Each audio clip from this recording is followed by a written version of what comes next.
Hello everybody and welcome back. Now I've got another animal themed story for you this week, but unlike last week's Strathmartin Dragon, this is the story of a very real Dundee animal. And our story takes place in 1883. And at this point, the two main industries in Dundee were, of course, the jute mills, the textile industry.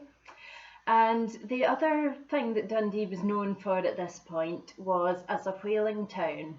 So there were plenty of whaling ships that would sail out of Dundee Harbour, and their crews would spend months, usually over the summer, up in the Arctic hunting for the whales. And there was quite a big market for whale products at this time. So the jute industry was a big customer for them. They would buy the whale oil because it was good for softening the coarse fibres of jute and making it easier to work with. But whale oil was also used for lighting, and whale bones were used for things like making umbrellas and corsets. So this was a big money maker for the people that ran the whaling companies in Dundee. And all in all, it was a pretty bad place for a whale to choose to visit in the 1880s, but that is exactly what happened. And in December 1883, a young humpback whale was spotted making its way up the Tay into the city. Now, people think that one of the reasons the whale might have come that far south was because there was a really big number of herring around that year, and the whale might have just been sort of following the shoals of fish, nibbling its way down to Dundee. But whatever reason there was for it, the whale certainly made its way down here. And one of the first sightings of the whale was by a group of school children in Broughty Ferry who had been gazing out of the window. They were a bit distracted during their lessons. And they started seeing this thing leaping out of the water and splashing about in the Tay.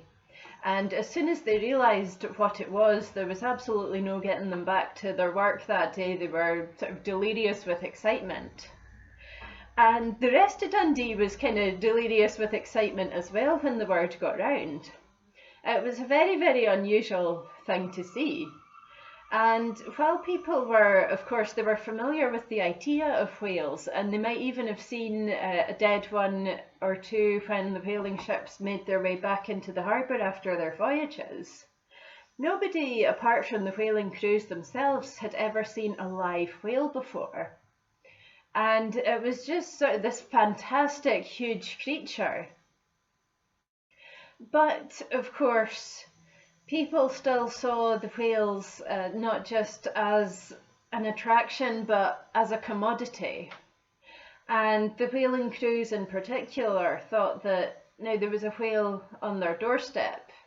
Surely it would be like shooting fish in a barrel, shooting whales in an estuary. But it was harder than it looked, because the whaling crews started going out and trying to catch this poor creature. But he was a young whale and very nimble and kept escaping them. And the papers and the public in Dundee started to find this hilarious. They thought, you know, we're a whaling city, why can these crews not catch this whale that's literally right on their doorstep? And there started to be quite an air of hysteria, and there were just terrible whale puns all over the place. One of the papers reported that the whale was said to have remarked, "I'll be blowed," as another crew failed to catch him. And the whale managed to escape. And if you were thinking that this was going to be a happy ending for the whale, unfortunately that's not the case, because the poor creature only got as far north as Stonehaven before a whaling crew there managed to get out and catch him in early January 1884. But because Dundee had sort of felt this ownership of the whale now, they thought we saw him first, and it's our whale. So the whale was bought and put on display in Dundee, in a yard belonging to a man named Greasy Johnny. And that kind of gives you an idea of the sort of character that he might have been. He was a kind of showman type character and always involved in some dodgy deal or another by the sounds of it. But the whale was the biggest attraction that Dundee had seen in years, possibly ever. And there were special trains put on for folk to come in from the countryside and have a look at this whale. And if you were feeling like splashing some cash, you could also get a photograph of yourself standing next to the whale and to show how big it was compared to humans. And eventually the whale was dissected publicly and transported around Britain with lectures given by a man called Professor Struthers from Aberdeen.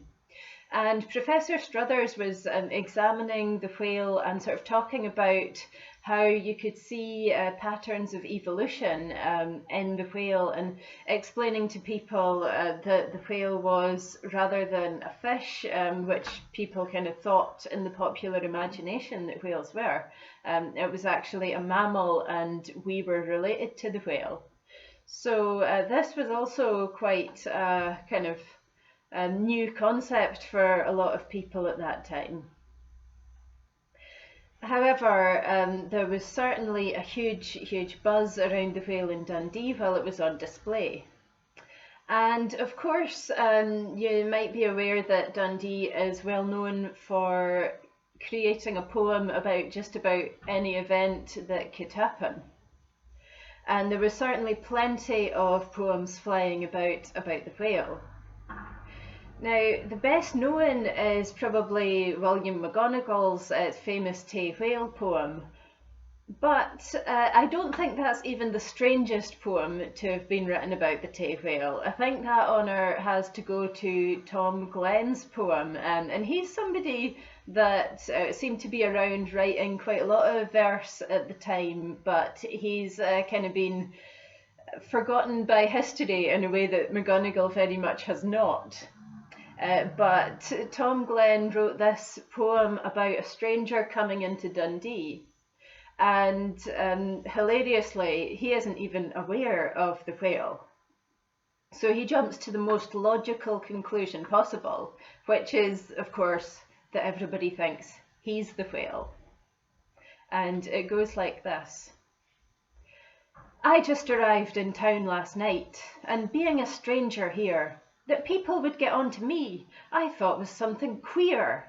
For as I came down the road just then, with fright I turned pale, for I heard the little boys shout out, "Come on and see the whale!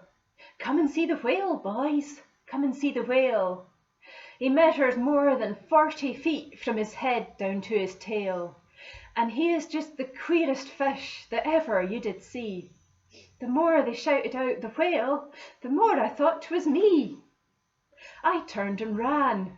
The boys ran too, but I didn't stop to see in what direction they had run, for I thought it was after me, till I ran into a bobby's arms and I told him of my tale, how all the little boys in turn had took me for a whale. "Took you for a whale?" says he. "Yes," says I.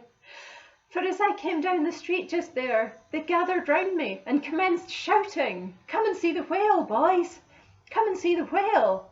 He measures more than 40 feet from his head down to his tail, and he is just the queerest fish that ever you did see." The more they shouted out the whale, the more I thought 'twas me. The bobby, he began to laugh and rub his hands with glee.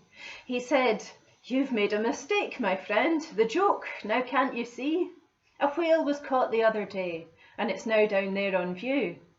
The boys were speaking of the fish, they weren't meaning you." So there I was. Instead of all the boys taking me for a whale, I'd been making a cod of myself.